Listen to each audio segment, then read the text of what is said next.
Good afternoon. We're going to give just a moment to clear the waiting room and make sure that folks have connected to audio and can hear us.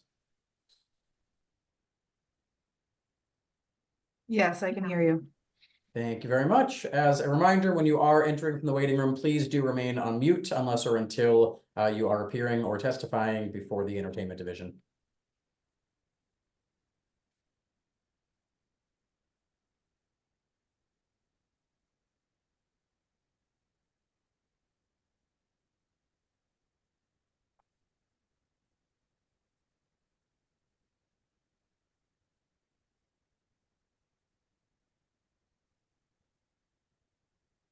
Good afternoon. This is an administrative hearing before the Mayor's Office of Consumer Affairs and Licensing. Today is Thursday, May 16th, 2024. This hearing is being conducted pursuant to temporary amendments to the open meeting law. That is what allows us to meet virtually. This hearing is being recorded and will be posted to the City of Boston's website. We are joined today by the Executive Director of the Mayor's Office of Consumer Affairs and Licensing, Kathleen Joyce. I will read each item on today's agenda into the record in the order that they appear. I will then ask who is present on behalf of the applicant. You'll make a brief presentation regarding your proposal, followed by questions by the Entertainment Division, and there will be an opportunity for testimony, beginning with elected officials or their representatives.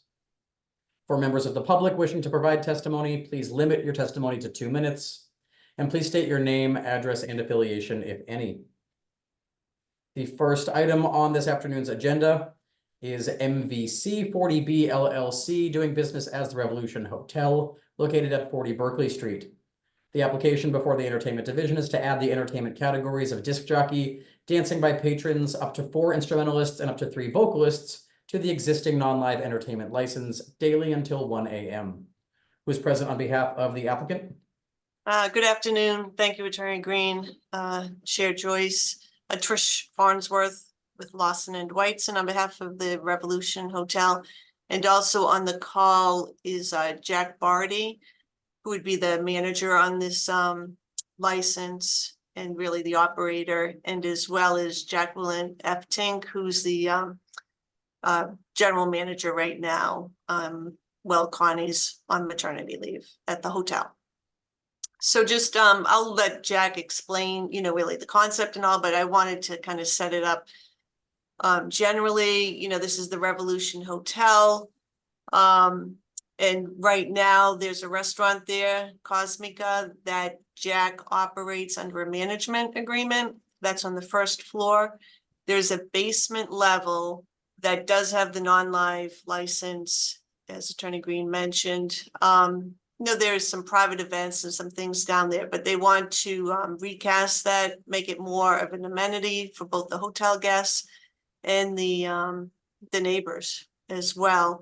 And Jack will explain that concept, but we need live entertainment for that. Primarily a disc jockey, but we would also be seeking instrumentals up to 4 and up to 3 vocals. And then we also included dancing. That would be really an incidental. There is no dance floor. But primarily, like we said, for a DJ, but we want to really have the flexibility for private events and the like. There is a 2 a.m. alcohol license at the hotel. This entertainment would be 4 p.m. to 1 a.m., 7 days a week. For purposes of outreach, we did work with ONS back in January. There was an abutter meeting. Kim Crucioli held that because we also needed zoning relief, which is we're still in the process of. So that was held, and I think well attended, and the presentation went well. There really wasn't any opposition. And I think actually even one abutter sent an email in favor to the liquor licensing board saying they were in favor. I think there was also outreach to the Ellis South End Neighborhood Association. And Councilor Flynn, there was a phone call with him on 3/22, and he's in support as well of both the zoning and the entertainment license. On March 26th, there was the ZBA hearing itself. Unanimous vote of approval at that hearing. There was a written decision submitted. McDermott, Quilty, Miller, and Hanley handled the zoning piece of it. And we're just waiting for a signing of that written decision. And then, as you know, there's a, brief appeal period and such. But we're here today because we want to be ready to go. As soon as we get that zoning, we would hope, and, be ready to go with this. Jack can go into this more too, but there is appropriate soundproofing. Again, it's in the basement. There are windows, but they don't open. And they will have some acoustical draperies, so that provides some soundproofing, and there's other soundproofing that has been put in place. I think that's really the overview, so I can turn it to Jack to kind of just tell you more about the operation of the concept.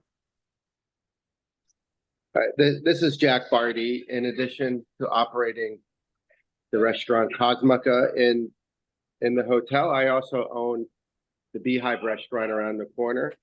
We're well experienced and well versed in having live entertainment in a controlled manner. I think we've operated for 17 years with live music at the Beehive without incident. This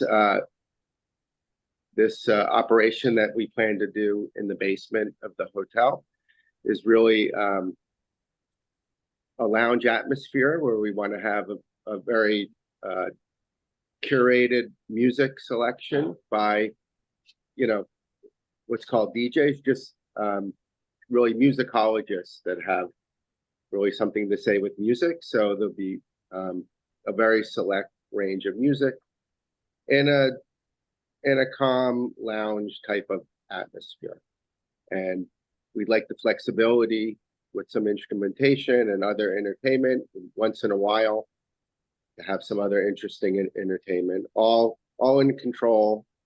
We're in a hotel, so we can never have it be too loud.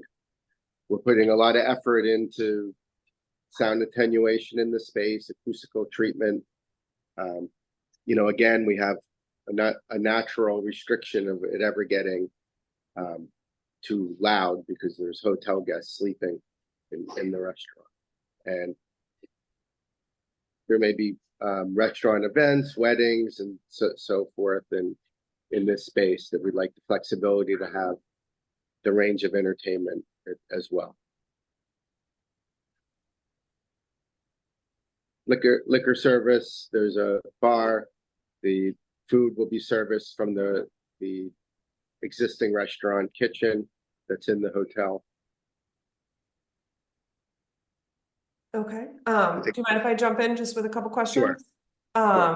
Either Jack or Trish, are these just events? Is this space primarily just for events? Or I know you mentioned weddings, but at the beginning Trish talked about events in the basement.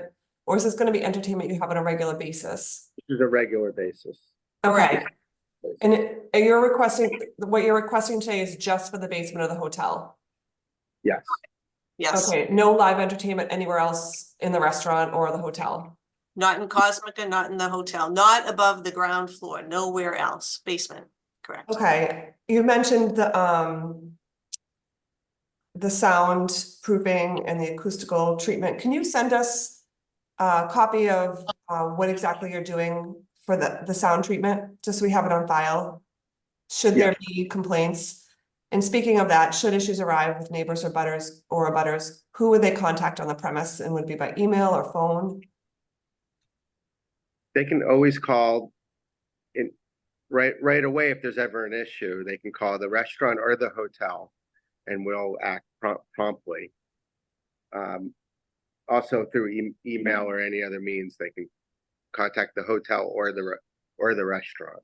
Okay, so sometimes, depending on what your neighbors are like, which is another question, sometimes it's good to have a 24-hour contact so that in real time you can turn it down.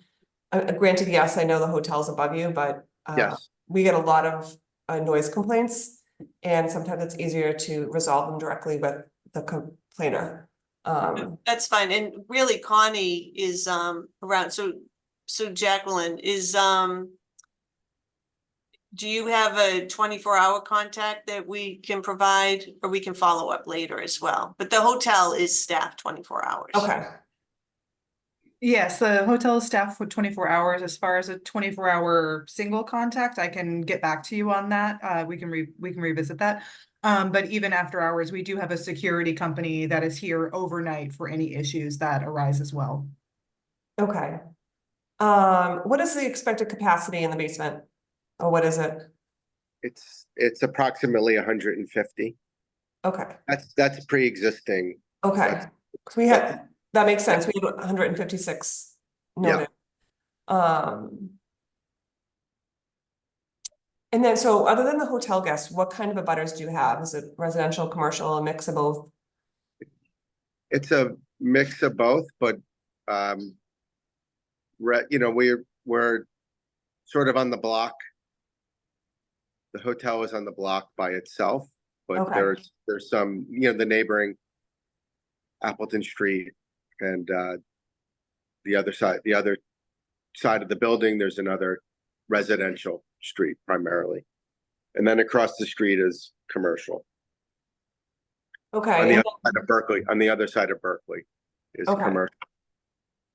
yeah, thanks to Rebecca Fu, who isn't able to join us today. She gives us these questions, which you're probably thinking like, how come I don't already know this? But we go through a list of questions so we can write up our decision. Sure. So bear with me as I go through Rebecca's helpful Oh, absolutely question fine. list.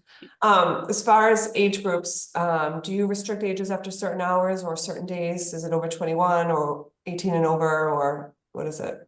This will be over 21. This will be Okay. over. Okay, and I know you did mention it, how many, instrumental vocalists, is it 7, you said? No, 4 instrumental, 3 vocals, so 7. Okay. Yeah, sorry. And then, will you be using promoters? I don't think so. I don't have any experience with promoters. Okay, if you do use promoters, please notify the board. Okay.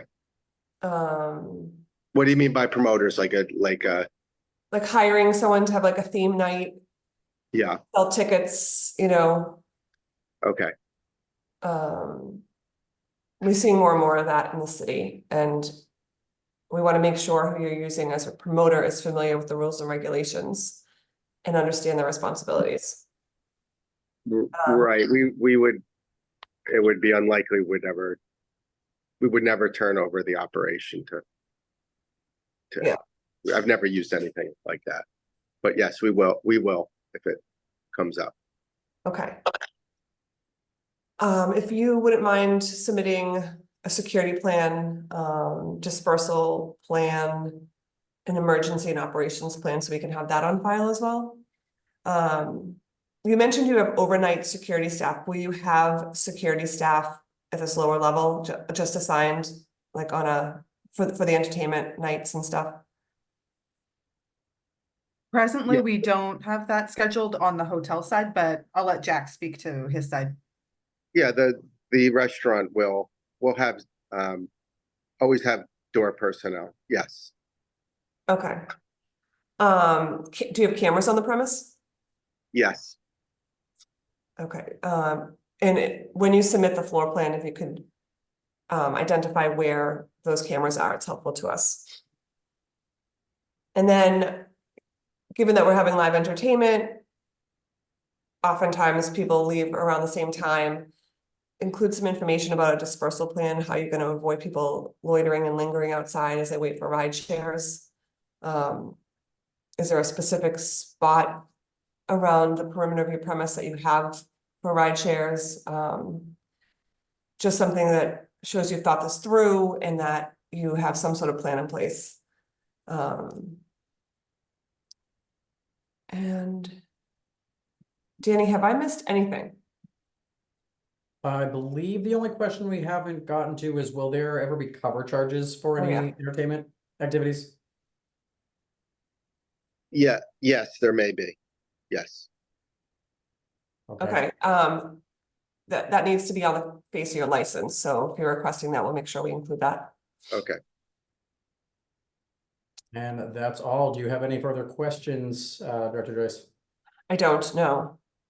Okay, with that, we'll see if there are any individuals with us who would like to provide testimony on this matter, beginning with elected officials or their representatives. Yes, Madam Chair. Connor Newman with the Mayor's Office of Neighborhood Services. This time, the Mayor's Office like to defer to your judgment. Some background information in the community process, as you heard from the applicant's representation. A butters meeting was hosted by ONS on January 17th. I understand that it was well attended. Just the only kind of consistent requests from residents and abutters was just that it not be extremely loud, the events, but no other concerns were raised beyond that. And I understand that the Ellis Neighborhood Association was made aware of this proposal and the applicant was in contact with them. With that, we'll defer to the board at this time. Thank you. Thank you. Are there any other individuals with us who would like to provide testimony on this item? Seeing none, the Entertainment Division will take this matter under advisement and will issue a written decision. Thank you very much. Great, thank you. We'll get you those items that you requested. That'll be Thanks. great. Thank you. Perfect. Thanks. The next item on this afternoon's agenda is Mighty Squirrel Brewing Co. doing business as Mighty Squirrel Fenway LLC located at 1 David Ortiz Drive. The application before the Entertainment Division is to add the entertainment categories of table games, dancing by patrons, trivia, floor show, up to 8 instrumentalists and up to 8 vocalists to the existing non-live entertainment license daily until 1 a.m. Who's present on behalf of the applicant? Good afternoon, Tyler Hensler from Upton, Canal and Devlin on behalf of Mighty Squirrel. Also with me is George Warren from Mighty Squirrel.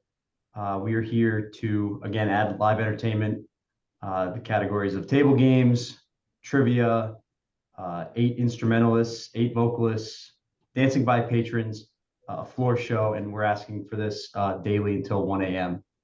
The space there is very large and therefore very versatile. And we are contemplating both the entertainment that we currently have planned and some possible events that we may hold in the future. Hence the reason why we're casting a very broad net with the live entertainment licensing here.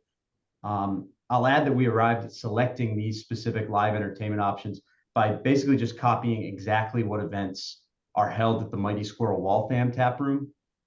They've been very successful in operating there, and they look to replicate that by holding events that they have experience with in the Fenway Tap Room. And I'll go through each one. The table games, you know, for Scrabble and Jenga, my personal favorite, Yahtzee, to be played while enjoying beer and some food at the tables. The occasional trivia night, that speaks for itself. The 8 instrumentalists and 8 vocalists, that's to allow for any size local band to play. I know that that number seems large, but 8 and 8, I don't imagine we'll ever have an orchestra that big. George, you can back me up here, but I think, again, that was just in the interest of— Yeah, well, I think the 8 vocalists was just to accommodate if we wanted an a cappella group to come in. Okay, yeah, so not a giant rock band orchestra, so that's good news. And finally, the dancing, the floor show, in case there's like a magician or something, that we found as more of a catch-all. They've had one-off events like that before. I think there was a puppet show. And then finally, dancing by patrons to ensure that we are in compliance if patrons start dancing in the small area in front of the stage, the live music stage. But this dancing will obviously be limited in scope, and there's not going to be any dance parties or any sort of nightclub approach. If you know that's not anticipated. We're asking for— There is no dance. I was just gonna say there's no dance floor and there's no intention of ever adding a dance floor. So right. more just in case dancing just happens. Right. Yeah. And we are asking for a 1 a.m. time, but this again is to provide maximum flexibility, as the space is very strong from the viewpoint of holding special events.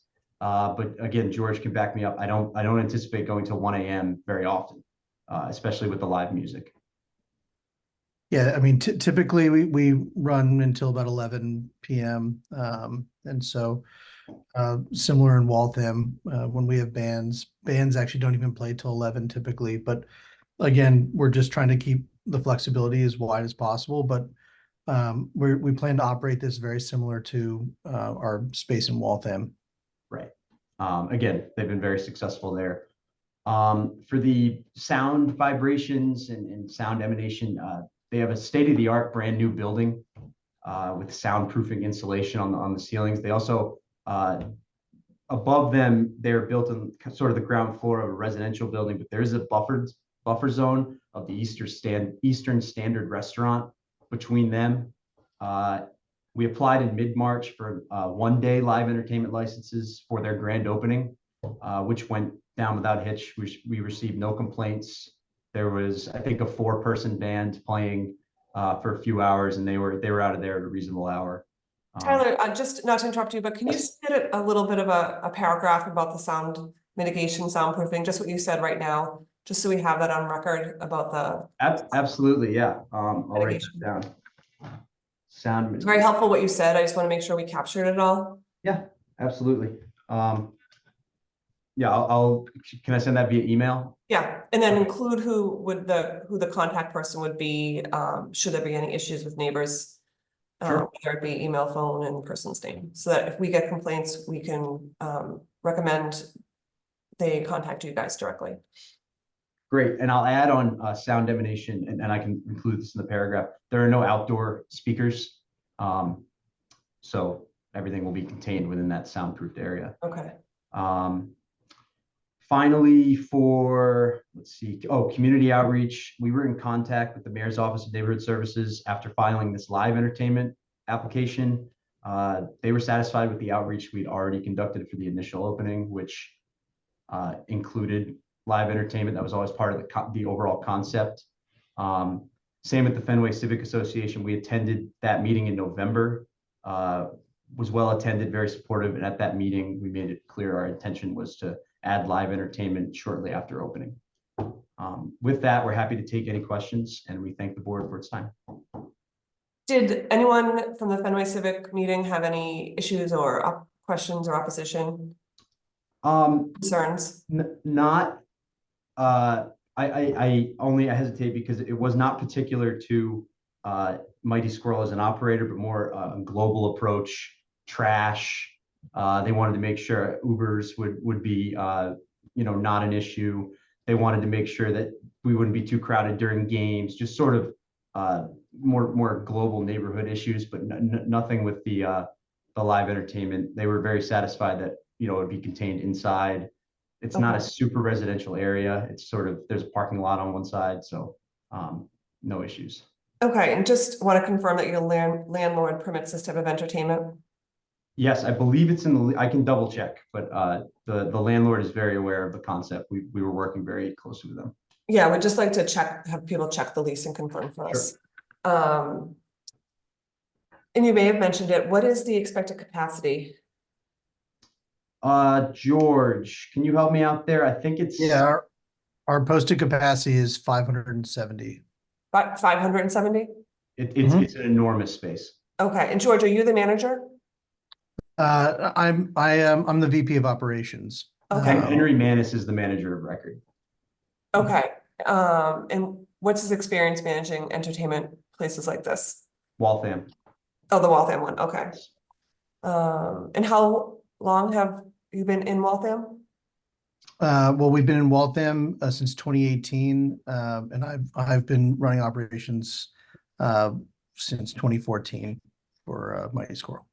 Okay, and do you restrict age after a certain hour, or is it all ages? It is all ages. There have been certain times where we've restricted age. When we've done New Year's Eve things like that. But when there are busy days, like in Fenway, anytime there's a game day, we have door people, monitoring who's coming in, and everyone is carded, at the bar every single time that they get a drink. Okay. Yeah, I'll jump in there. It is a very family-friendly space. Again, board games and puppet shows. But again, everyone is carded at the point of service. Yeah, there you'll see on a weekend, you could probably count more strollers than the fingers on your hands in our space. Yeah. Okay, so no promoters will be used? We've never used a promoter. I wouldn't even know how to go about using a promoter, but should we ever venture down that road, then as the previous people said, we will let you guys know beforehand. Okay, and cover charges, do you have cover charges for certain events? We've never done a cover charge. It's not fully out of the question of maybe using one of our smaller like event rooms to have maybe a cover charge for a very special small music program there. But again, these are all potential future things, nothing that we've done as a normal program. Okay, so you're requesting the ability to have a cover charge, because we have to put that on the face of your license if that's the case. I guess so. It's not George, something we if you're planning on maybe on like a New Year's Eve or a special event, charging a cover even once a year, we should just say yes and have. Okay. Yeah, that way if you ever get Okay. inspected, it's not an issue. Sure, that sounds great. Thanks. Okay, and then if you could submit, it sounds like a great space and huge. I'd love to have your security plan, your dispersal plan, your emergency and operations plan on file. Sure. And do you have security staff? I We believe they do- hire. Oh, go ahead, George. Yeah, we do on select days and select times of day. On a Monday without a game, there would be no need for a specific security staff there. But we have staff for game days and event days around Fenway when we know we're going to be busy. Okay. Do you have cameras? We have cameras that cover every inch of the entire space, except for the bathrooms, of course. Okay, so if it's that many cameras, I don't need a full map, but if you could put in a couple sentences, how many cameras you have, Sure. something more than we have 200 cameras, just so we have. Sure. Yeah, it's like 40 some odd cameras. And so, but we Okay. can provide that. Yeah. And then it's probably similar to your discussion with Fenway, your dispersal plan and how do you avoid loitering by patrons and ride shares kind of clustering in the neighborhood? Yeah, just to speak on that, we will absolutely submit a plan for the dispersal plan, but where that's located, David Ortiz and I believe it's Maitland Road, it's very there's not a lot there. So there's plenty of room for Ubers to kind of pull off to the side. But again, it's not like an MGM or a House of Blues where everyone's leaving at the same time. Okay, It's more of a come and go. Just even with the live entertainment, it's not an event that ends and everyone leaves. It's more of a free flowing, fluid sort of atmosphere. But yeah, we will absolutely submit that. And even when we get towards closing time, people have sort of filtered out over the course of a couple hours. And so we don't really ever see that mass exodus of people leaving. that makes sense. Danny, have I forgotten anything? I think you've covered everything. Do you have any further questions at this time? With that, we will turn to testimony. Are there any individuals present with us who would like to provide testimony, beginning with elected officials or their representatives? Yes, Madam Chair. Connor Newman with the Mayor's Office of Neighborhood Services. This time, the Mayor's Office would like to defer to your judgment. Some background information, the community process can confirm ONS had the applicant flyer when they're going through their initial request to open, and that they were in contact with Fenway Civic in last November, and we're very upfront about seeking the entertainment aspect with this business model. We're unaware of any concerns at this time related to entertainment. With that, I'll defer to the board. Thank you. Thank you. Are there any other individuals who would like to testify on this matter? Great. With that, I know that there will be an open comment period on this item that will run until, I believe, May 27th. So the Entertainment Division will take this matter under advisement as well and will issue a written decision at the close of the comment period. Thank you very much. Thank you. Those are all the items before the Entertainment Division this afternoon, so that will adjourn this hearing. Thank you all and enjoy the rest of your day. Thank you for your time. Thanks. Thank you.